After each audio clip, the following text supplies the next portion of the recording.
Hello viewers, Paschimbanga রাজ্য সরকারি কর্মচারীদের ডিএ নিয়ে খুবই গুরুত্বপূর্ণ একটি আপডেট উঠে এসেছে। সেই আপডেটটি আমি আপনাদের সাথে শেয়ার করছি।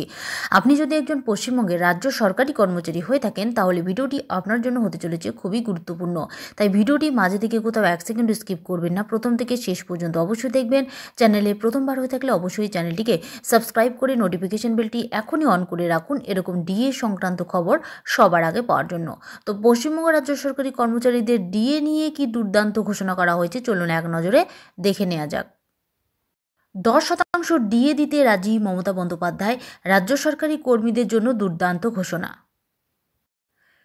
ডিএ নিয়ে এখনও কোনো ঘোষণা নেই। এমনিতেই ডিএ নিয়ে অত্যন্ত অসন্তুষ্ট রাজ্য সরকারি কর্মীরা। প্রথমেই ডিএ বাড়ানো হবে না বলে সাফ জানিয়ে দিয়েছিলেন মমতা বন্দ্যোপাধ্যায়। বলা হয়েছিল কোনো মহার্ঘ ভাতা এখনই বাড়ানো হচ্ছে না। বলা হয়েছে রাজ্য সরকারি কর্মীদের বহুদিন ধরেই বকেয়া ডিএ দেওয়া হচ্ছে না। তবে কেন্দ্রের পথে হেঁটে ডিএ ঘোষণা করেছে বেশ কিছু রাজ্য। এবার ডিএ দিতে রাজি রাজ্য সরকার। বেশ কিছু শতাংশ ডিএ দিতে পারে রাজ্য সরকার। বহুদিন ধরেই বকেয়া বলে আর 2 বা 3% নয়, এক ধাক্কায় 10% ডিএ ঘোষণা করতে পারে মমতা বন্দ্যোপাধ্যায়। ডিএ নিয়ে বহুদিন ধরেই টালমাটাল রাজ্য সরকার।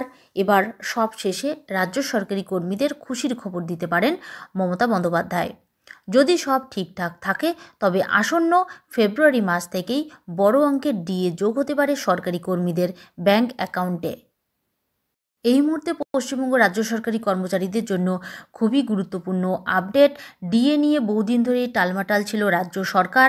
এবার সবশেষে রাজ্য সরকারি কর্মীদের খুশির খবর দিতে চলেছেন মমতা বন্দ্যোপাধ্যায়। যদি সব ঠিক থাকে তাহলে আসন্ন ফেব্রুয়ারি মাস থেকেই বড় অঙ্কের ডিএ যোগ হতে পারে সরকারি কর্মীদের ব্যাংক অ্যাকাউন্টে। এই মুহূর্তে পশ্চিমবঙ্গ রাজ্য সরকারি কর্মচারীদের ডিএ নিয়ে খুবই গুরুত্বপূর্ণ আপডেট। 10% ডিএ ঘোষণা করতে পারে মুখ্যমন্ত্রী মমতা বন্দ্যোপাধ্যায়। আসন্ন ফেব্রুয়ারি মাসেই 10% ডিএ ঘোষণা হতে পারে বলে সূত্র মারফত জানা যাচ্ছে। রাজ্য সরকারি কর্মচারীদের ডিএ নিয়ে আপডেটটি এ পর্যন্তই। আপডেটটি যদি আপনাদের ভালো লেগে থাকে অবশ্যই একটি লাইক দিয়ে চ্যানেলটিকে সাবস্ক্রাইব করে পাশে থাকবেন। ধন্যবাদ।